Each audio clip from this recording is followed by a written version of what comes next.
చిరంజీవి గారి గురించి మాట్లాడుకుంటే సో స్వయం కృషి, మరణ మృదంగం, ఛాలెంజ్ ఛాలెంజ్ 3 మూవీస్ వర్క్ చేశారు మీరు డైలాగ్ రైటర్ గా. అవును. సో స్వయం కృషి మూవీ ఖచ్చితంగా కొంచెం సిమిలారిటీస్ అంటే ఎదగటం అన్నది చిరంజీవి గారి లైఫ్ కి కొంచెం దగ్గరగానే ఉంటుంది, రియల్ లైఫ్ కి కూడా. ఆయన కూడా నోవేర్ నుంచి స్టార్ట్ అయ్యి ఈ రోజు ఒక మెగా స్టార్ గా ఎదిగిన తీరు ఖచ్చితంగా ఒక ఇన్స్పిరేషన్ అందరికీ కూడా, ఇండస్ట్రీకి రావాలనుకునే వారికి, ఇప్పుడున్న చాలా మందికి కూడా.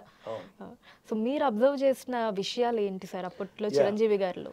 చిరంజీవి గారిలో ఏంటంటే ఇప్పుడు ఛాలెంజ్ అనే సినిమా ఒకటి నేను రాశానమ్మా. అది యాక్చువల్గా డబ్బుతో డబ్బు డబ్బు అనే నవల ఎండమూరి వీరేంద్రనాథ్ రాసింది. రామారావు గారి ద్వారా ఆ సినిమాలోకి నేను స్క్రీన్ ప్లే చేశాను. ఆ సినిమాలో ఇలాగే ఈ రెండు ఫ్రాంక్గా స్వయం కృషి ఛాలెంజ్లో రెండిట్లో కూడా a common man how he rises to the top అనేది. ఛాలెంజ్లో అయితే డైరెక్ట్గా ఒక 5 ఏళ్లలో 5 లక్షలు ఆ రోజుల్లో గ్రేట్ ఎలా సంపాదిస్తాడు, ఒక అన్యాయం చేయకుండా చట్టసమ్మతంగా న్యాయబద్ధంగా ఎలా సంపాదించాలి, నువ్వు సంపాదిస్తే మా అమ్మాయి నీకు ఇస్తాను మల్టీమిలియనర్ అని అంటమే ఛాలెంజ్.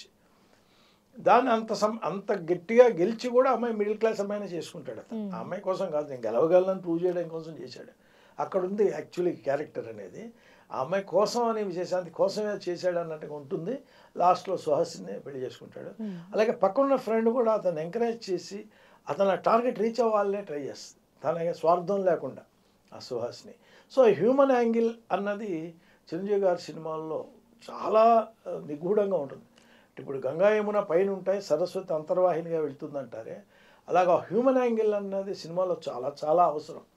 ఇప్పుడు లేటెస్ట్ హిట్స్తో సహా మనం చెప్పగలం, సీతారాంతో సహా ఆ హ్యూమన్ యాంగిల్ కరెక్ట్గా పట్టుకుని తను జాగ్రత్తగా ప్రొజెక్ట్ చేస్తే ఆనాటి ఛాలెంజ్ నుంచి ఈరోజు సీతారాం దాకా సక్సెస్కి దగ్గర అవుతాం.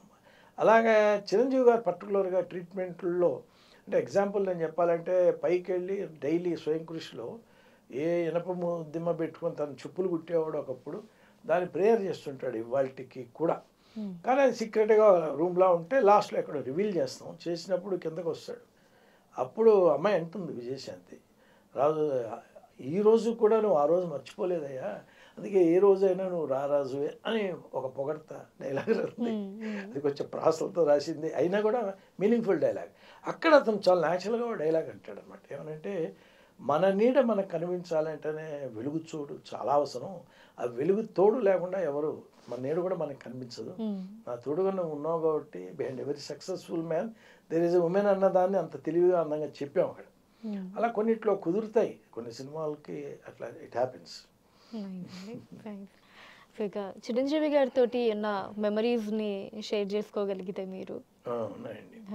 ఎలాగంటే అది వెరీ ఫస్ట్ ఒక అబ్బాయి ఒక 22 ఏళ్ళు 23 ఏళ్ళ కుర్రాడు, నేను ఒక నవల్ చదివి ఒక 10-12 మంది స్క్రీన్ ప్లే చేద్దామని వచ్చి వాళ్ళకి కుదరకుండా ఉన్న క్షణాన మీరు రాస్తారా అన్నట్టుగా ఛాలెంజ్ లాగా నన్ను రామారావు గారు అడిగితే, కేఎస్ రామారావు ఇచ్చిన ఛాలెంజ్ని ఒక 3 డేస్లో ఫిల్ చేసి ఆ వర్షన్ సింగిల్ లైన్ ఆర్డర్ రాసుకుని తీసుకెళ్ళి ఆయనకి వినిపించి దాన్ని డైలాగ్ రాసి వినిపించి మీకు నెక్స్ట్ టైం డైలాగ్ ఇస్తానని ప్రామిస్ చేసి ఆ సినిమాకి స్క్రీన్ ప్లే కార్డు వేయటంలో నా స్క్రిప్ట్ నాకు ఎంత హెల్ప్ అయిందో, ఆ స్క్రిప్ట్ని చదివి ఇతను ఇంత కష్టపడ్డాడు, ఇతనికి కార్డు ఖచ్చితంగా ఇవ్వాలని ఒక వీరేంద్రనాథ్, రామారావు, కోదండరామరెడ్డి గారు వీళ్ళతో పాటు వీళ్ళందరికంటే ముఖ్యంగా చిరంజీవి గారి డెసిషన్ చాలా ముఖ్యం ఇతనికి.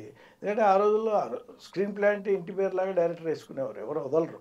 మరి రెడ్డి గారు అంత తేలిగ్గా వదిలాడంటే వాళ్ళిద్దరూ పర్టికులర్గా చిరంజీవి గారు రామారావు గారు ఇన్సిస్ట్ చేయటం, వీరేంద్రనాథ్ కూడా సపోర్ట్ చేయటం వల్లే అయింది అది. So it's a very memorable incident for me. Very second ఫిల్మ్కే సాయినాథ్ స్క్రీన్ ప్లే అంటే నాకు అప్పటి నుంచి కొంచెం స్క్రీన్ ప్లే సైడ్ ఇతనికి పట్టుందని టాక్ ఉంటుంది, న్యాచురల్గా వస్తుంది. ఇప్పుడైతే చిరంజీవి సినిమాకి చిన్నప్పుడు స్క్రీన్ ప్లే కార్డు ఇండిపెండెంట్గా వేశారంటే ఒప్పుకోరు ఎవరు. నెక్స్ట్ మరణంగా ఇచ్చారు. వీటిని మించి స్వయం కృషిలో డైలాగు నిజంగా ఆయన ఏదైతే రెస్పెక్ట్ మనకి ఇచ్చాడో అంత మంచి ఆయనకు ఆ నంది అవార్డు రావటం అనేది నిజంగా వీ ఫీల్ వెరీ హ్యాపీ. అది జరుగుతున్నప్పుడే తెలుసు ఇతను చాలా బాగా చేస్తున్నాడు అని ఆ వేరియేషన్స్ని. కొన్ని ఇన్సిడెంట్స్ ఉంటాయి, నేను చాలాసార్లు చెప్పాను ఇది. మేము ఉదయపూర్ వెళ్ళినప్పుడు రాజస్థాను ఢిల్లీ వెళ్ళాలి నెక్స్ట్ డే మార్నింగ్ ఫ్లైట్కి. 4 o'clock ఎయిర్పోర్ట్కి వచ్చారు జైపూర్లో. నేను వీరేంద్రనాథ్ ఢిల్లీలో తీయబోయే ఒక సాంగ్ ఉంది డ్యూయెట్, గిల్లండి కొట్టండి ప్రేమ అని చెప్పి ఒక ఛాలెంజ్లో పాట ఉంది.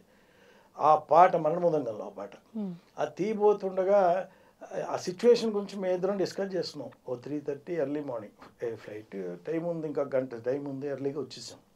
ఇలా 2 కప్పులు కాఫీ తీసుకుని ఈయన వచ్చాడు చిరంజీవి గారు.